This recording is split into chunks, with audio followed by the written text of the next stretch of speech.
Good morning, students. Students, I welcome you all in online study classes of Sky International School. Students, in SST, we have completed 6 chapters. 2 chapters in history, 2 in geography, and 2 in civics. Today, I am going to start history lesson number 3. Okay? For that, you all just open page number 23. The name of the chapter is The First Farmers and Herders. Students, now all of you take pencils in your hand and let's start with me.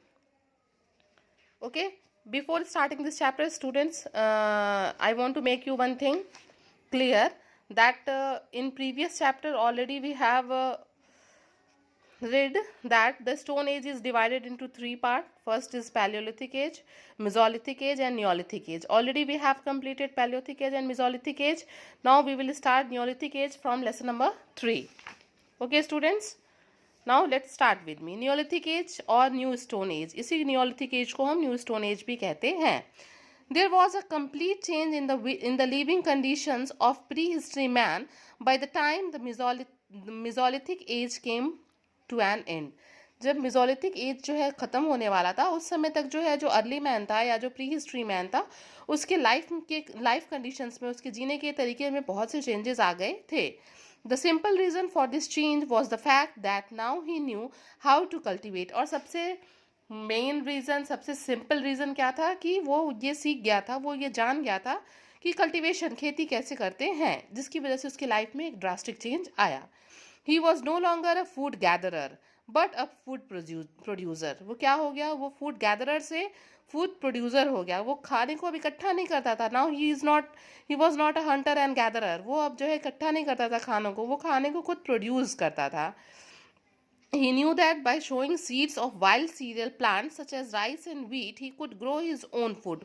ये बात अब जो है pre history man को समझ में आ गई थी कि वो खुद जो है इन वाइल्ड सीरियल्स के, अनाजों के बीज को बो के जो है वो अपने लिए फसल को उगा सकता है.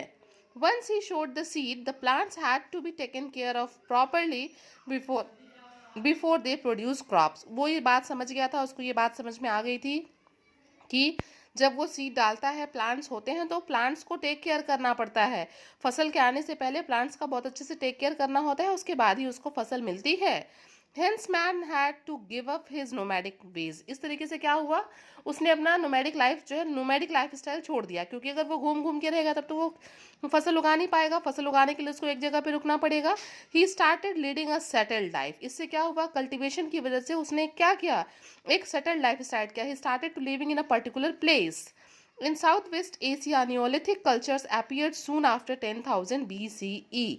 जो ये हमारा नियोलिथिक एज है, ये कब के किस BCE के बाद स्टार्ट हुआ? जब हम 10,000 BCE के बाद हम क्या मानते हैं, उसको न्यू स्टोन एज मानते हैं. Okay, during the neolithic age man started, क्या काम शुरू किया, क्या डिफरेंट था, what was the different from the mesolithic and palaeolithic age. यहाँ पे क्या खास था? Cultivating plants. जो प्री हिस्ट्री मैन था वो फसल उगाना सीख गया था. यूजिंग पॉलिश्ड स्टोन टूल्स, जो उसके जो टूल्स थे वो पहले से ज़्यादा सोफिस्टिकेटेड थे, शार्पेंड थे, अच्छे थे.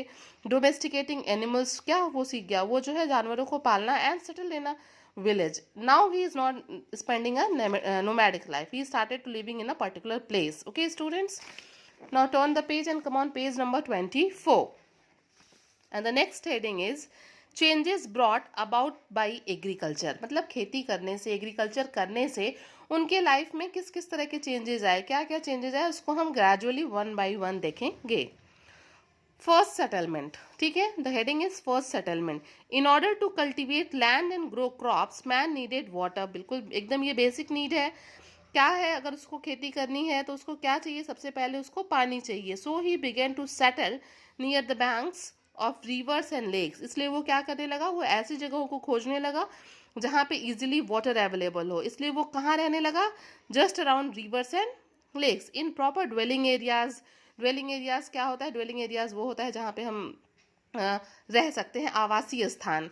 इंस्टीड ऑफ केव, वो क्या करने लगा, अब वो गुफाओं में नहीं रहता था, वो ड्वेलिंग एरियाज में, जहाँ पे आराम से हम घर बना के रह सकते हैं, ऐसी जगह पे नदी और झरनों के किनारे रहने लगा. He build mud houses with thatched roof. वो क्या करता था, वो मिट्टी के कच्चे मकान बनाता. एंड थैच्ड रूफ मीन्स घास फूस की छत. Okay students, Gradually, a cluster of these houses developed in a village and man started living in a community. धीरे धीरे क्या हुआ, धीरे धीरे एक प्री हिस्ट्री मैन क्या, उसने अपना एक मड हाउस बनाया और फिर वो वहाँ रह के कल्टिवेशन करने लगा. दूसरा गया, तीसरा गया, इस तरीके से क्या हो गया, there was a cluster of these houses. वहाँ पे एक झुंड हो गया इन घरों का और धीरे धीरे एक विलेज कम्युनिटी, एक कम्युनिटी वहाँ पे एक साथ रहने लगी. This was called the first settlement. इसी को पहला सेटलमेंट कहा गया. Come on the next heading, and the next heading is domesticating of plants and animals. कि कैसे वो plants लगाता था, कैसे वो जानवरों को पालने लगा. इस heading के अंदर हम ये देखेंगे. During the Neolithic period, man began to domesticate animals.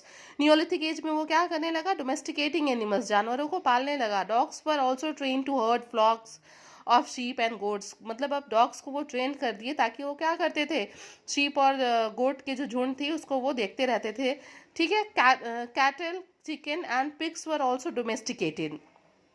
वो किस एनिमल्स को पालता था, चौपायों को, चिकन यानी कि चूजों को, मुर्गियों को, एंड पिग्स को वो डोमेस्टिकेट करता था. People selected those plants that yield large grains and had strong stock capable of bearing the weight of the ripe grain. क्या करता था, वो ऐसे प्लांट्स को लगाता था जिसमें उसको इजीली ज़्यादा अमाउंट में जो है वो ग्रेन्स मिल सके, और जो मतलब वैसे पौधे जो अच्छे फसल को उगाने में कैपेबल हों. Some of the earliest plants to be domesticated were wheat and barley. Starting के टाइम में न्यूलिथिक पीरियड में जब वो कल्टिवेशन कर रहा था तो उसमें मोस्टली उसने कौन से अर्लीस्ट टाइम में स्टार्टिंग में उसने कौन से पौधों को डोमेस्टिकेट किया, तो wheat and barley. Wheat means गेहूं एंड बार्ले मीन्स जौ. Okay students, it's very easy chapter, it's easy to understand because the words are not very difficult. Now come on the next heading, improved tools. improved tools का मतलब क्या होता था, हमेशा इस as में भी वो पत्थरों के ही टूल्स को यूज़ करता था. मिजोलिथिक एज में भी वो पत्थरों के ही टूल्स को यूज़ करता था. पैलियोलिथिक एज में भी वो स्टोन टूल्स को यूज़ करता था. But the difference between these ages is that in neolithic age he started to use sharpened and good tools for the purpose of farming on a large scale. बहुत भाई वो cultivation करने लगा और धीरे धीरे एक लंबे स्तर पे खेती करने के लिए Neolithic man needed new and different tools. उसको किस चीज़ की ज़रूरत होती थी, न्यू एंड डिफरेंट, अलग तरह के, नए तरीके के, शार्प एंड अच्छे टूल्स की ज़रूरत होती थी. So they started using basalt to make tools such as sickle blades and grinding stones. इसके लिए वो क्या करने लगा, अच्छे टूल्स को बनाने के लिए उसने अब धीरे धीरे बसाल्ट का यूज़ किया और उससे वो sickle blades and grinding stones बनाने लगा. These tools were not only harder and stronger but they could also be shaped and polished in order to give them a sharp edged. ये जो tools थे वो केवल मतलब बहुत हार्ड और मजबूत ही नहीं थे बल्कि इनका एक पर्टिकुलर शेप भी होता था. And they were very sharped. Okay, they were having sharp edge. Okay students, is it clear? Now come on the next heading, new and more sophisticated pottery. Sophisticated pottery का मतलब ये होता है कि जटिल, मतलब अच्छे तरह का वो जो है वो pottery मतलब बर्तनों को बनाना सीख गया. Food production grew due to farming. अब जब वो कल्टीवेशन सीख गया, फार्मिंग करने लगा तो उसके पास क्या होने लगा, फूड प्रोडक्शन होने लगा. उसके पास बहुत अच्छे अमाउंट में जो है फूड उगाने लगा वो. And there was a need to store surplus food. जब अच्छे अमाउंट में फूड को प्रोड्यूस करने लगा तो उसको इस चीज़ की ज़रूरत पड़ी कि इस फूड को कहीं स्टोर भी तो करना होगा. They have to store that surplus foods. At first baskets were woven from the wild grass. In starting what they have done, शुरू में उन लोगों ने क्या किया, they made basket with the help of wild grasses. Wild grasses के help से उन लोगों ने क्या किया, बास्केट्स को बनाया. Later these were plastered with wet clay to make them more powerful. उसके बाद उन लोगों ने क्या किया, उस बास्केट को थोड़ा और स्ट्रॉन्ग करने के लिए, यूजफुल करने के लिए उन लोगों ने उसमें क्या किया, वेट क्ले लगाया. Since fire had been discovered clay pots were baked and used to store food and even liquids. धीरे धीरे वो मिट्टी के बर्तन बनाने लगा. फिर उस मिट्टी के बर्तन को वो आग में पकाने लगा और उसमें अपना खाना और पानी स्टोर करने लगा. Now come on the next page, page number 25, and the heading is large scale building activities. Students, now the people of prehistory period, now the people of Neolithic age, they started living a settled life in a particular dwelling areas. Okay, that is why they have to need building houses and all for their survival. Buildings were another area in which Neolithic people made remarkable progress. Building भी एक ऐसा मतलब part क्षेत्र है जिसके लिए जो जिस क्षेत्र में जिस एरिया में नियोलिथिक जो पीपल थे उन लोगों ने बहुत रिमार्केबल चेंज किया, असाधारण उन्नति की इस क्षेत्र में। They use mud bricks to construct house. उन्होंने क्या किया, उन्होंने कच्चे ईंट का मिट्टी से बने ईंट का यूज़ किया कंस्ट्रक्ट करने में हाउस को। The best example of this can be seen in Catal Huyuk in West Asia. अगर हम देखना चाहें तो इस चैप्टर के स्टार्टिंग में हम देख सकते हैं, देखिए यहाँ ब्रैकेट में लिखा हुआ है opening picture of the chapter, कि यहाँ पे कैसे जो है ये मड ब्रिक्स से जो है ये कैटल हंक बनाते थे, ये हम देख सकते हैं। Okay students, they also built tombs to bury the dead. Death को जब कोई मर जाता था तो उसको बरी करने के लिए वो टॉम्स बनाते थे। In Europe particularly in Ireland, अगर हम देखें तो यूरोप के पर्टिकुलरली आयरलैंड में many such Tom's still exist. आज भी इस तरह के टॉम्स देखने को मिलते हैं। Now come on the heading invention of wheel. Students, it was a remarkable discovery. Okay, invention of wheel and invention of fire. Two inventions are very important in the progress of human life. The invention of wheel is one of man's greatest achievement as it made life faster and smoother. जो पहिए का आविष्कार है ना students, ये बहुत एक बड़ा अचीवमेंट था और जिसकी वजह से क्या हुआ, आदमी का जो जीवन है वो बहुत तेज भी हो गया और आसानी से चीज़ों को वो करने लगा। With the help of the wheel heavy objects could be transported easily. इस पहियों की मदद से क्या होता था, हम भारी भारी चीज़ों को इजीली एक जगह से दूसरी जगह ट्रांसपोर्ट कर सकते थे।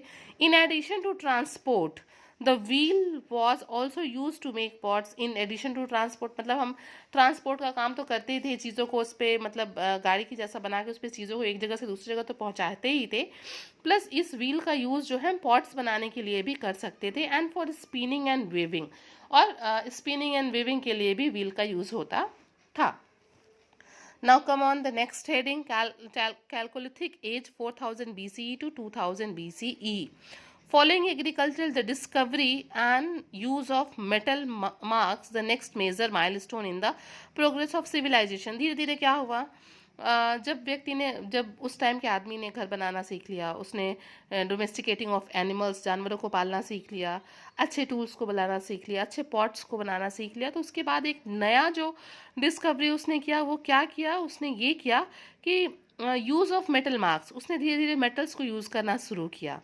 ये जो दूसरा एक बहुत बड़ा अचीवमेंट था। Copper was the first metal to be discovered and used by man. ध्यान रखिएगा, it's a very important thing. Copper जो है वो पहला ऐसा मेटल है जो इनके द्वारा मतलब डिस्कवर किया गया और यूज भी किया गया। It could be shaped into a various tools. क्या करते थे वो लोग क्या करते थे कि उस कॉपर से जो है बहुत तरह के टूल्स बनाते थे। The period when the man use both copper and stone tools is called chalcolithic age. और इसीलिए इस एज का नाम क्या पड़ा, कैल्कोलिथिक एज, क्योंकि उस टाइम मैन क्या करता था, कॉपर और स्टोन दोनों के टूल्स को बनाता था। और कैल्कोलिथिक एज को हम द कॉपर एज भी कहते हैं because copper was discovered at this time only. Okay students, now come on the next heading, custom practices and religious life. अब देखते हैं कि उस समय का जो रिलीजियस लाइफ था, जो कस्टम रीति रिवाज थे, वो कैसे थे।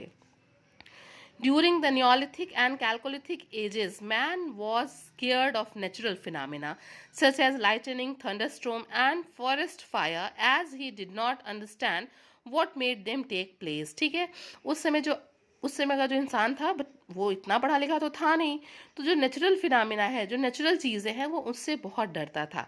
जैसे बिजली चमकने से, तूफान, थंडर स्टॉर्म गरजने से, जंगलों में आग लगने से। ही डिड नॉट अंडरस्टैंड, उसको समझ में नहीं आता था कि ये सब चीज़ें जो है क्यों हो रही हैं। So he begin to worship force of nature. इसीलिए वो क्या करने लगा, like sun, rain, thunder and fire. इसीलिए वो नेचुरल चीज़ों को की ही पूजा करने लगा।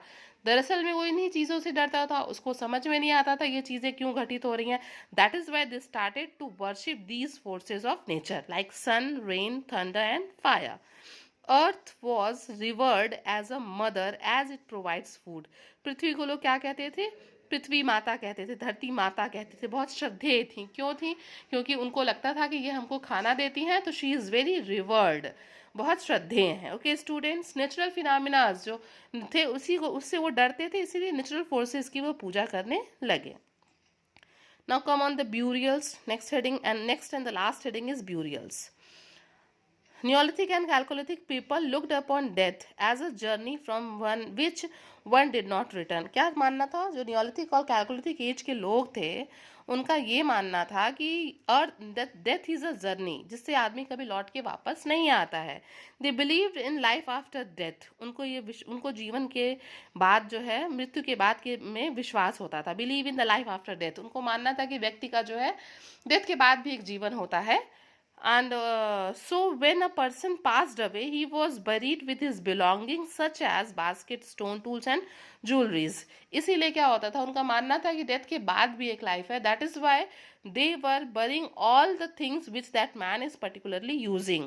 Like उसके कौन कौन सी चीज़ों को उसके साथ बरीड करता था, उसके बास्केट को, उसके स्टोन टूल्स को, उसके ज्वेलरीज को. आजकल के समय की तरह तो सामान हुआ नहीं करता था, बट लोगों को लगता था कि जो उसका यूजफुल थिंग्स है वो उसके साथ बरी कर दिया जाता था. Okay students, it was very small chapter and the chapter is completed. Okay, now all of you keep one thing in your brain. I am going to give you some work like good to know on page number 23, a case study the Northeast on page number 24, and here is also a case study Mehergarh which is given on 25. This is your homework. You have to read all these 3 homeworks thoroughly, read it properly. Okay students, till then you all just stay your home and stay safe. Thank you.